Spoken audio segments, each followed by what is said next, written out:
میں بھول گیا تھا کہ تم صفا ہو. میرے انتقام کے سامنے تمہارا وجود بے معنی ہو گیا تھا. اس کے الفاظ میں اب ایک بار پھر سے کرب تھا. مگر میں اب تمہیں اس دلدل سے نکالنا چاہتا ہوں. تم واپس چلی جاؤ. ایک نئی زندگی شروع کرو. میں کبھی تمہارے سامنے نہیں آؤں گا. کبھی بھی نہیں. اس نے کہہ دیا مگر مڑ کر صفا کا چہرہ نہیں دیکھا. وہ اس کے چہرے پر موجود درد کی شدت دیکھ لیتا تو سمجھتا تھا کہ وہ کیا کہہ رہا ہے. جواب میں سناتا رہا. میں اب جب تمہیں دیکھتا ہوں تو میرے دل میں درد ہوتا ہے. میرے سامنے وہی چھوٹی سی معصوم سی صفا آ کر کھڑی ہو جاتی ہے. میں سنگ دل نہیں ہو صفا. اس نے کرب سے چور لہجے میں کہا اور اس دوران مڑ کر دیکھا. وہ زرد رنگت لیے بیٹھی تھی. اس کی آنکھوں کی پتلیاں بے جان سی تھی. وہ ٹھٹکا. اس نے اچانک گاڑی کی رفتار سست کی. دیکھو میں تم پر کوئی زبردستی نہیں کرنا چاہتا. کم از کم مزید زبردستی نہیں. اس لیے نرمی سے سمجھا رہا ہوں یا فضول کی ضد چھوڑو اور واپس چلی جاؤ. گاڑی اب ایک خالی روڈ پر تھی اس لیے اس کی رفتار انتہائی سست تھی. مگر وہ خاموش رہی. اب کی بار ابراہیم کو کچھ کھٹکا تھا. اس نے ایک سائڈ پر گاڑی روک دی. صفا. اس نے سیٹ بیلٹ نکالا اور اس کی جانب رک کر کے بیٹھا. جواب نہیں آیا. تم مجھے کیوں تنگ کر رہی ہو؟ پہلے تو تم ایسے نہیں ہوا کرتی تھی. میری بات مان لیا کرتی تھی. پھر کیوں اب اتنی ضدی ہوتی جا رہی ہو؟ وہ خجلت لیے کہے جا رہا تھا جبکہ صفا کے دل اور دماغ میں صرف یہی الفاظ گونج رہے تھے. تمہاری کوئی ویلیو تھی ہی نہیں. تو کیا وہ اتنی بے مول تھی؟ کیا اس کا وجود اتنا بے مول تھا کہ اس کو اس کے باپ نے اپنے بیٹے کے گناہوں کے عوض بیچ دیا؟ کم از کم قیمت تو سوچ سمجھ کر لگائی جاتی. اگر ساویان اچھا بیٹا یا اچھا بھائی ہوتا تو صرف باقی بہنوں کی طرح خوشی خوشی سولی پر چڑھ جاتی. مگر وہ نہ تو کبھی اچھا بیٹا تھا نہ اچھا بھائی اور نہ ہی اچھا انسان بن سکا. تو کیوں اس کے لیے صفا کو سولی پر لٹکایا گیا؟ آخر کب تک بیٹیاں بیٹوں کے گناہوں کے عوض فروخت ہوتی رہیں گی؟ کب یہ رسم ختم ہوگی؟ نہ جانے کتنی لڑکیاں اس لعنت کی نظر ہو چکی تھی. نہ جانے کتنی معصوم لڑکیاں اپنی عصمتیں گنوا چکی تھی. ہر کوئی ابراہیم نہیں ہوا کرتا. ہر کوئی حساس نہیں ہوا کرتا. آج صفا کو روڈ پر پڑا ایک کنکر خود سے زیادہ قیمتی اور بھاری لگا. اس کی بھی کوئی قیمت تھی. مگر وہ لڑکی جو آج اس گاڑی میں بیٹھی تھی وہ بے مول تھی. وہ اس کے بے مول کرنے والا اس کا باپ تھا. اس کا نانا تھا. جن لوگوں پر وہ اپنی جان چھڑکتے آئے تھے انہی لوگوں نے اس کو ایک کنکر سے بھی ہلکا کر دیا تھا. بیٹیاں تو اپنے باپ کے لیے ہمیشہ تڑپتی ہیں. بیٹیاں تو ہر وقت اپنے باپ کے ماتھے کا پسینہ صاف کرنے میں مصروف ہوتی ہیں. اس وقت بھی جب وہ انہیں کے قبر کھول رہا ہوتا ہے خیام قریشی جان دے دیتا مگر بنی قبول نہ کرتا. وہ اپنی بیٹی کو اس جہنم میں نہ دھکیلتا. وہ زاویار کا معاملہ اللہ پر چھوڑ دیتا. انسان گناہ کرتے ہیں ان کو سزا ملتی ہے. مگر جب ہم ان انسانوں کے گناہ بخشوانے کے لیے کسی کی زندگی کو گروے رکھوا دیتے ہیں تو ہم دوہرے گناہ گار بن جایا کرتے ہیں. خیام قریشی دوہرے گناہ کا مرتکب ہوا تھا. اس نے نہ صرف بیٹے کو بھگایا بلکہ اپنی بیٹی کو ایک اندھے کنویں میں پھینک دیا تھا. صفا کیا تم مجھے سن رہی ہو؟ اس نے ایک صفا کا بازو پکڑ کر جھنجھوڑا. وہ سن سے بیٹھی تھی کہ اچانک ابراہیم کے موبائل پر ایک نوٹیفیکیشن آیا. وہ جو صفا کو کچھ کہنے والا تھا اچانک موبائل کی جانب متوجہ ہوا. اس نے جیب سے موبائل نکالا. آج رات اکھاڑا سجانے والا ہے. آج رات وہ موت کا کھیل کھیلنے والا ہے. زرار کی ای میل تھا. اس نے مٹھیاں بھینچ لی اور موبائل ڈیش بورڈ پر پھینک دیا. اس نے سر چھٹک کر دوبارہ صفا کی جانب دیکھا تو اب اس کے ہاتھوں میں کپکپاہٹ شروع ہو چکی تھی. ابراہیم کی ہوائیاں اڑ گئیں. اس نے فوراً صفا کے کپکپاتے ہوئے ہاتھ تھام لیے. صفا ادھر دیکھو پلیز ادھر دیکھو. وہ مسلسل اس کی توجہ اپنی جانب کروانے کی کوشش کر رہا تھا مگر اس کے جبڑے ایک دوسرے میں پیوست تھے. وہ مسلسل ہوا میں کھل رہی تھی. تمہاری کوئی ویلیو تھی ہی نہیں. تمہاری کوئی ویلیو تھی ہی نہیں. تمہاری کوئی ویلیو تھی ہی نہیں. بس اس کے علاوہ اس کو کچھ سنائی نہیں دے رہا تھا. اس کا حجاب سرکا تو اس کے سنہرے بالوں سے چند لٹیں آ کر اس کے چہرے پر جھول گئیں۔ وہ بت بنی بیٹھی رہی۔ وہ آج لاوارث ہو گئی تھی۔ اس کے باپ نے پہلے اس کو بے مول کر دیا، اور جس کے ساتھ وہ خود کو محفوظ سمجھ رہی تھی وہ بھی اس کو جلد از جلد اپنی زندگی سے نکالنا چاہتا تھا۔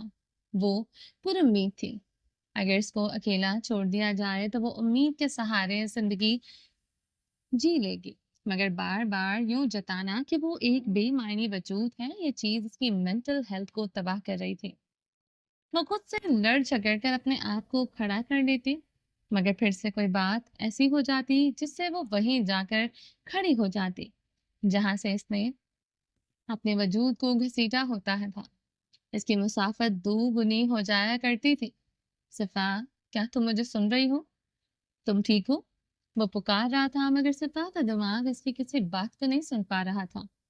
کم آن، تم ایسی کیوں ہو صفا؟ کیوں اتنی کمزور ہو؟ ابراہیم نے بے بسی سے اس کو اپنے ساتھ لگایا۔ بس اب کچھ نہیں ہوگا، اب مزید کچھ برا نہیں ہوگا، میں اب سب کچھ ٹھیک کر دوں گا۔ وہ اس کو ساتھ لگائے اس کے بال سہلا رہا تھا۔ پلیز تم ایسا مت سوچو، زندگی بہت مشکل ہے، تم اتنے کمزور حساب کے ساتھ سروائیو نہیں کر پاؤ گی۔ مگر صفا خاموش رہی۔ اگر رونا آئے تو رو لیا کرو، اگر غصہ آئے تو چیخ لیا کرو، چلا لیا کرو، یا گھٹ گھٹ کر خود کو اپنے اعصاب کو اذیت مت دیا کرو۔ کیا تمہیں کوئی بھی چیز پروسیس نہیں کرنی آتی؟ اس نے جھک کر اپنے سینے سے لگی صفا کا سپاٹ سا چہرہ دیکھا۔ ہم مرد ہیں، ہمارا کسی بھی چیز کو یا کسی بھی غم کو پروسیس کرنے کا طریقہ الگ ہے۔ ہم غصہ کرتے ہیں، ہم ضبط بھی کر جاتے ہیں، مگر میرا طریقہ انتقام کا طریقہ ہے۔ صفا نے کھچکی لی، کاغذ اس کے گال پر لڑک گیا۔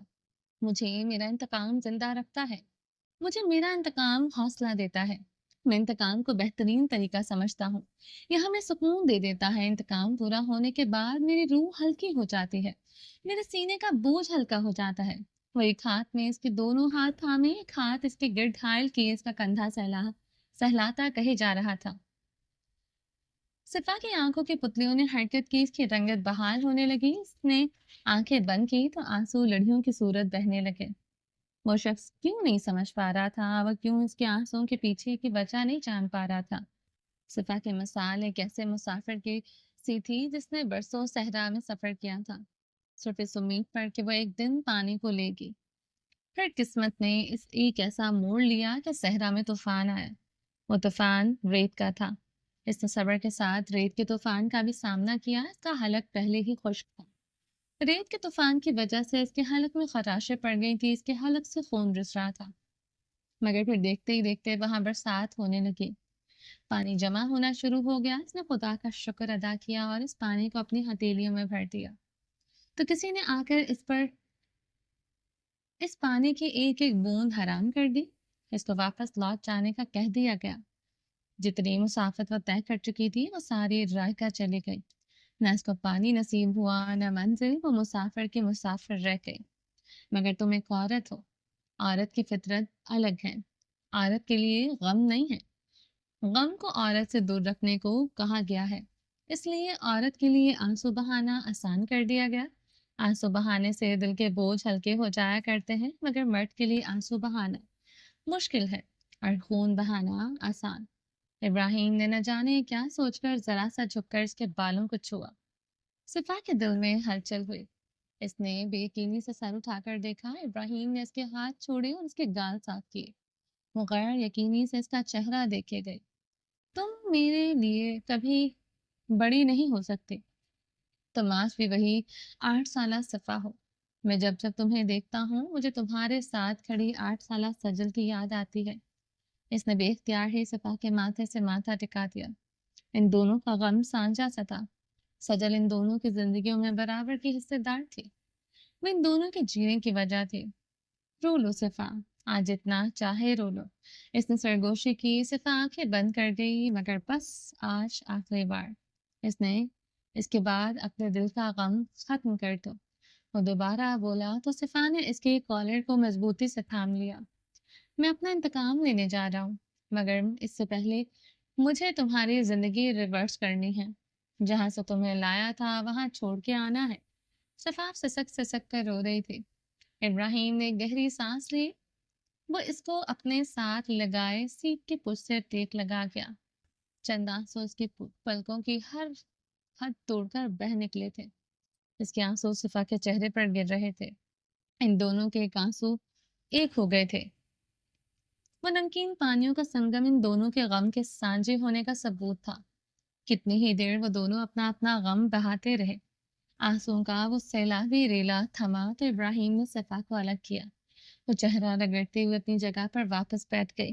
ابراہیم نے ایک نظر اس کو دیکھا اور اپنا سیٹ بیلٹ باندھ لیا، مگر گاڑی چلانے سے پہلے اس نے ایک میسج کیا اور پھر گاڑی چلا دی۔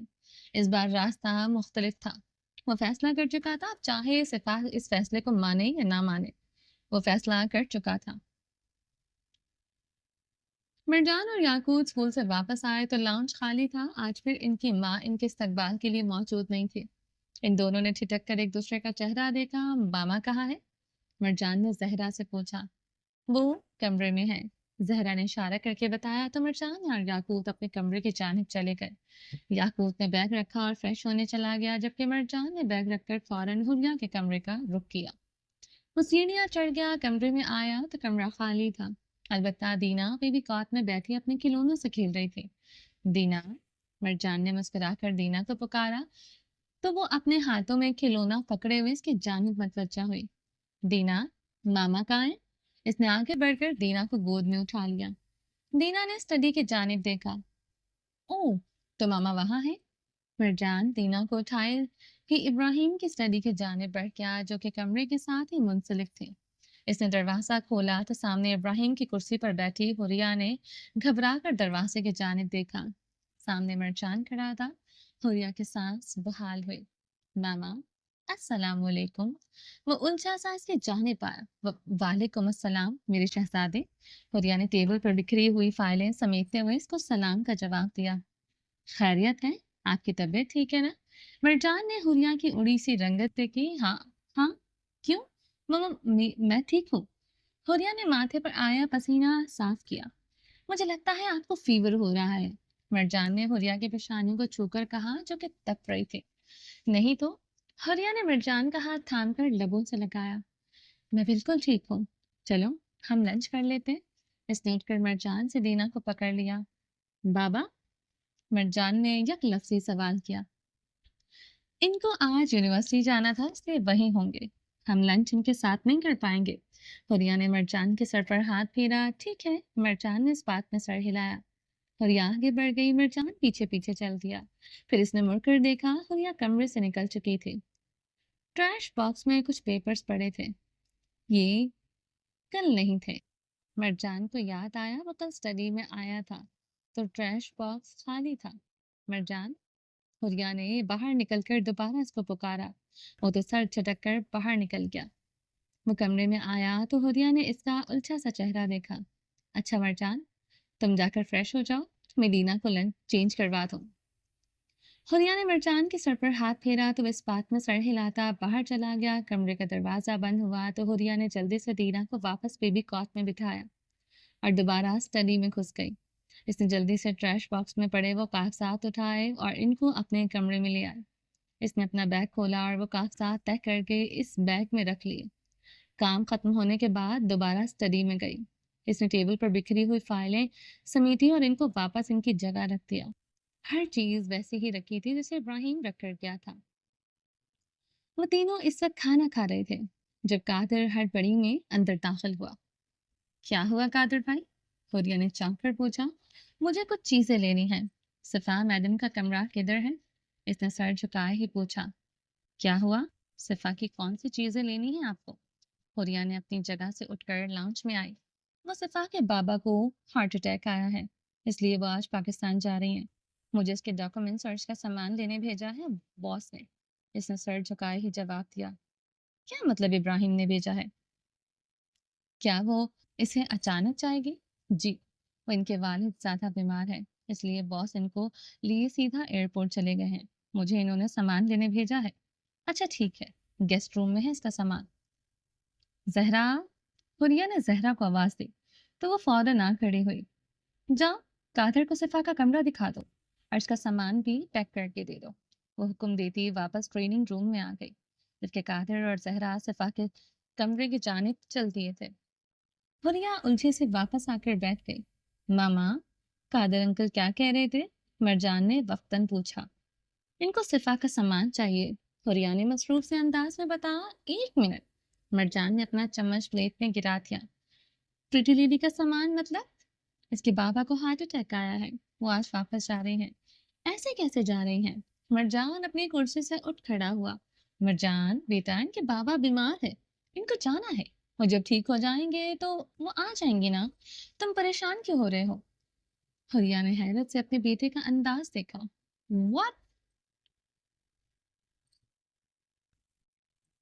What do you mean واپس آ جائیں گی؟ یہ نارمل نہیں ہے، وہ ایسے کیسے اچانک واپس جا سکتی ہیں؟ مرجان نے اپنے بالوں میں ہاتھ دھسایا۔ مرجان، اٹس نارمل، ان کے بابا بیمار ہیں، ایسے کیوں ریئیکٹ کر رہے ہو؟ اب کی بار یاقوت بولا تو مرجان نے اس کو کاٹ کھانے والی نظروں سے دیکھا۔ یاقوت نے ہڑبڑا کر اپنی ماں کی جانب دیکھا۔ وہ ایسے نہیں جا سکتی، مرجان چلایا۔ مرجان، حریہ نے اس کو دبٹا۔ میں بھی دیکھتا ہوں ویسے کیسے جا سکتی ہیں۔ مرجان نے لاؤنج میں آ کر لینڈ لائن اٹھایا اور صفا کا نمبر ڈائل کیا۔ صفا اور ابراہیم گاڑی میں تھے، اس کا فون بجنے لگا۔ اس سے پہلے کہ صفا کا کال اٹینڈ کرتی، ابراہیم نے اس کے ہاتھ سے فون پکڑ لیا۔ گھر سے فون ہے، صفا نے ہچکچا کر بتایا۔ اس کو ابراہیم کا یہ عمل سمجھ نہیں آیا تھا۔ ابراہیم نے کال ڈسکنیکٹ کر دی اور فون سوئچ آف کر دیا۔ تو کوئی ضروری کام ہو سکتا ہے؟ صفا نے حیرت سے دیکھا۔ ضروری کام مجھے بتایا جائے گا، تمہیں نہیں، اس نے مڑے بنا کہا اور گاڑی کی رفتار بڑھا دی۔ تمہیں سمجھنا ہوگا مرجان، ابراہیم نے دل ہی دل میں اپنے بیٹے سے کہا۔ وہ جانتا تھا کہ مرجان کے علاوہ کوئی نہیں ہو سکتا۔ یقیناً قادر گھر پہنچ گیا تھا، اسی لیے مرجان کال کر رہا تھا۔ اچھا، گھر جا کر دیکھ لیں گے۔ صفا نے اپنے موبائل اٹھا کر اپنے بیگ میں رکھ دیا۔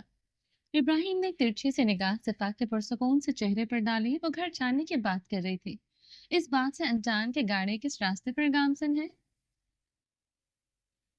بیسمنٹ میں اب ٹینیں پہنچنا شروع ہو چکی تھی۔ اس نیم تاریک کمرے کا دروازہ کھلا، سامنے مغیث کھڑا تھا۔ زاویار ایک کرسی پر بیٹھا تھا۔ اس نے چونک کر دیکھا۔ شاہ تم سے ملنا چاہتا ہے، اس نے دروازے پر کھڑے کھڑے ہی آرڈر دیا۔ زاویار چپ چاپ اٹھ کھڑا ہوا کہ کم از کم آج تو دیکھ لے گا کہ یہ شاہ آخر ہے کون۔ مغیث آگے آگے چل دیا اور زاویار اس کے پیچھے۔ وہ لوگ ایک بڑے سے ہال سے گزرے جہاں بہت سارے لوگ جمع تھے۔ وہ لوگ باڈی بلڈرز تھے، کوئی باکسر تھا۔ وہ سب اپنے اپنے کسرتی جسموں کی نمائش کر رہے تھے۔ ہر ایک وہاں اپنے آپ کو دوسروں سے بہتر سمجھتا تھا۔ زاویار نے وہاں ایک سے بڑھ کر ایک طاقتور آدمی دیکھا تھا۔ وہ ان کے سامنے کیا تھا؟ کچھ بھی نہیں۔ وہ خاک برابر بھی نہیں تھا، مگر وہ ان سب سے برا تھا۔ اس کی برائی ان سب کی طاقت سے بڑی تھی۔ جو اس نے کیا تھا، اس کے لیے جسمانی طاقت کی نہیں، روحانی کمزوری کی ضرورت ہوتی ہے۔ اس کے لیے دل کا سیاہ ہونا ضروری ہوتا ہے، اس کے لیے روح کا ناقص اور ناپاک ہونا ضروری ہوتا ہے۔ وہ لوگ چلتے ہوئے کمرے کے دروازے پر جا کھڑے ہوئے۔ مغیث نے نرمی سے دستک دی تو وہ دروازہ اپنے آپ کھل گیا۔ وہ ایک وسیع عالیشان کمرہ تھا جس میں جگہ جگہ بڑی بڑی اسکرینز لگی ہوئی تھیں۔ اسکرینز پر باہر موجود لوگ دکھائی دے رہے تھے۔ وہاں مختلف اسکرینوں پر مختلف مناظر تھے۔ کسی میں کچھ لڑکے ورزش کر رہے تھے تو کسی میں ایک رنگ دکھائی دے رہا تھا جہاں وہ باکسر آمنے سامنے تھے۔ زاویار نے نظر اٹھا کر دیکھا تو اس کے سامنے ایک بڑی سی ایمس لاؤنج چیئر تھی۔ اس پر ایک شخص بیٹھا تھا، مگر دروازے کی جانب اس شخص کی پشت تھی۔ اس آدمی نے ہاتھ اٹھا کر آگے آنے کا اشارہ کیا تو مغیث نے زاویار کو دھکا دیا۔ لڑکھڑا کر اس آدمی کے سامنے آ کھڑا ہوا تھا۔ اب وہ دونوں روشنی میں تھے، مگر زاویار سامنے بیٹھے شخص کے بجائے اس آدمی کی جانب دیکھ رہا تھا جو اس کرسی کے عقب میں بائیں جانب کھڑا تھا، جبکہ مغیث اب دائیں جانب تھا۔ زاویار نے آنکھیں چھوٹی کر کے اس آدمی کو پہچاننے کی کوشش کی، مگر پھر زاویار کے دماغ میں جھمکا ہوا۔ وہ وہی شخص تھا جس بلڈنگ کے نیچے اس رات اسے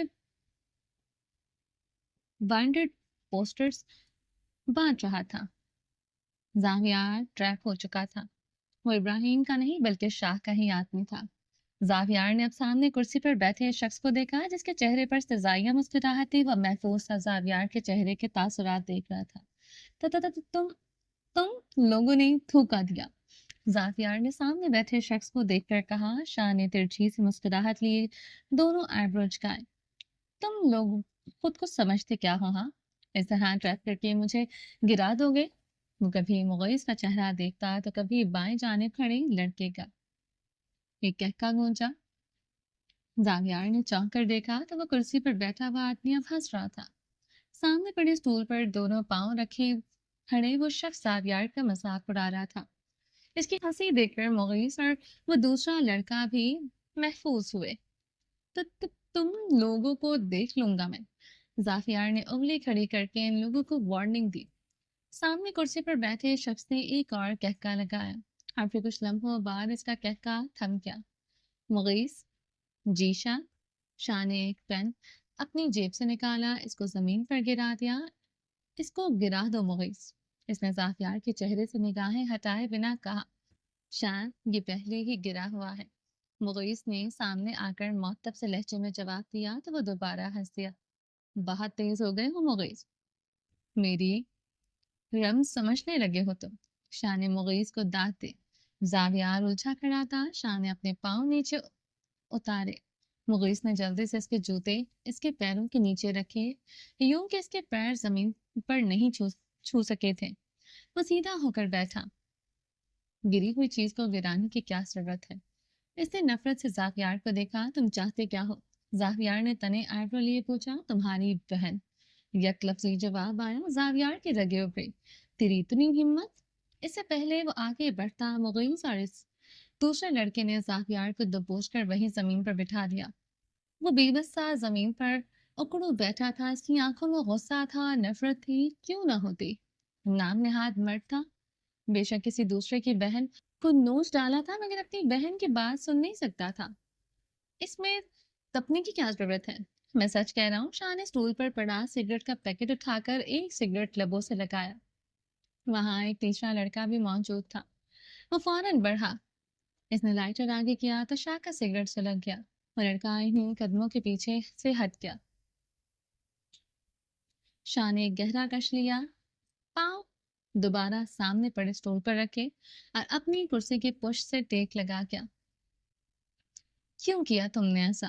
اس نے زاویار کی آنکھوں میں آنکھیں ڈال کر سوال کیا. میں نے کچھ نہیں کیا. اس سے پہلے کہ زاویار اپنی بات مکمل کرتا شاہ نے اپنے پیروں میں بڑا جوتا اٹھا کر پھینکا جو کہ زاویار کے چہرے پر لگا. سچ, صرف سچ. کہتے وہ دوبارہ ٹیک لگا کر کش لینے لگا. بہک گیا تھا. اس نے اب کی بار رخ پھیر کر جواب دیا. کیسے بہک گئے تھے؟ اس نے بہکا دیا تھا. کیسے بہکایا؟ کیا اس نے خود دعوت دی تھی؟ نہیں. تو پھر کیسے بہک گئے؟ بس نہیں قابو کر سکا. شاہ نے گہرا کش لیا اور ہاتھ سے اس تیسرے لڑکے کو اشارہ کیا. وہ وہاں سے چلا گیا. کمرے میں سناٹا تھا. کچھ دیر بعد وہ لڑکا واپس آیا. اس کے ہاتھ میں ایک پلیٹ تھی. وہ پلیٹ لیے زاویار کے پاس آیا. کھاؤ اس کو. شاہ نے ٹیک لگائے ہی کہا. زاویار نے دیکھا پلیٹ میں بھنا ہوا گوشت ہے جس میں سے اشتہار انگیز مہک اٹھ رہی تھی. اس نے سر اٹھا کر دوبارہ شاہ کو دیکھا تو کیا وہ اس کو کھانا کھلا رہا تھا؟ مغیث اور اس دوسرے لڑکے نے زاویار کو چھوڑ دیا. وہ 2 دن سے بھوکا تھا. اس نے جلدی سے اس لڑکے کے ہاتھ سے پلیٹ پکڑی. اس نے ایک بوٹی اٹھا کر منہ میں ڈالی اور چبانے لگا. مغیث. جی شاہ جی. وہ جس کھلاڑی کی موت ہو گئی تھی اس کا کیا؟ شاہ, یہ گوشت اسی کا ہے. مغیث کے الفاظ گونجے تو زاویار کے بوٹی چباتے دانت رک گئے. اس نے بے یقینی سے پہلے مڑ کر مغیث کو دیکھا اور پھر سامنے بیٹھے شاہ کو. وہ سکون سے ٹیک لگائے سگریٹ پی رہا تھا. زاویار نے جلدی سے وہ نوالا تھوک دیا. اس کو اپکائی آئی. اب وہ دوہرا ہو کر الٹیاں کر رہا تھا. مغیث اور دوسرے لڑکے نے منہ پر ہاتھ رکھ لیا. زاویار نے کھانے کا ایک ایک ذرہ باہر نکال پھینکا. قابو کر لیا نا قابو. وہ ٹیک لگائے بولا تو زاویار نے بے بسی سے اس کی جانب دیکھا. یہ کھانا اشتہار انگیز تھا. لذیذ بھی ہوگا یقیناً, کیونکہ تحقیق سے ثابت ہے کہ دنیا میں سب سے لذیذ گوشت انسانی گوشت ہوتا ہے. کہتے شاہ نے ایک اور کش لیا اور دھواں ہوا میں تحلیل کیا۔ لذیذ تھا نا؟ اس نے سامنے بیٹھے سافیار کو دیکھ کر پوچھا۔ مگر پھر بھی تم نے اس کو کھایا نہیں، کیوں؟ وہ تیک لگائے بولے جا رہا تھا، جبکہ اب سافیار زمین پر بے بس سا بیٹھا تھا، کیونکہ یہ حرام تھا، مکروہ تھا، قابل نفرت۔ اس نے یقیناً کراہت ہوتی محسوس ہوئی، اس لیے تم نے فوراً خود پر قابو پایا اور اس کھانے کا ایک بھی ذرہ اپنے اندر رہنے نہیں دیا۔ اس نے ایک گہری سانس خارج کی۔ تو پھر تم کیسے کہہ سکتے ہو کہ تم نے خود پر قابو نہیں پایا؟ تم نے نہ صرف یہ حرام کام کیا بلکہ بالجبر کیا۔ تم نے اس معصوم لڑکی کو کچل دیا۔ تم نے اس کے اندر اتنی بھی زندگی نہیں چھوڑی کہ وہ اٹھ کر زمانے کو خود پر بیتی سنا سکتی۔ کہتے کہتے شاہ کی آنکھوں میں گرب اترا، وہ ایک بار پھر سے اسے سیدھا ہوا۔ چلو اب ایک آخری سوال کا جواب، کیونکہ ہر ریپسٹ کے پاس ایک ہی جسٹیفیکیشن ہوتی ہے کہ لڑکی کا لباس دعوت دے رہا تھا، یا وہ اس حلیے میں تھی کہ ان کا خود پر قابو نہیں رہا۔ اس نے سوال پوچھنا شروع کیا تو زاویار کی ہوائیاں اٹھ گئے۔ وہ جانتا تھا کہ اب وہ کیا پوچھنے والا ہے۔ کیا کرنا ہوا تھا اس نے؟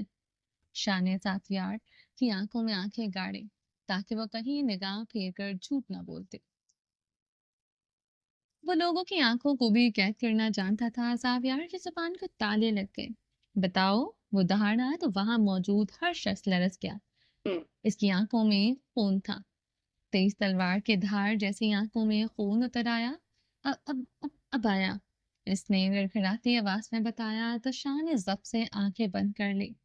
وہ آنکھیں موندے ٹیک لگا گیا اور ہاتھ سے ہی مغیث کو اشارہ کیا۔ زاویار نے الجھ کر ادھر ادھر دیکھا تو کیا وہ اب اس کو مار دے گا؟ چلو۔ مغیث نے زاویار کو بازو سے پکڑ کر اٹھایا۔ مگر کہاں لے کر جا رہے ہو؟ وہ سوال پوچھتا رہ گیا، لیکن مغیث اور وہ دوسرا لڑکا اس کو لے جا چکے تھے۔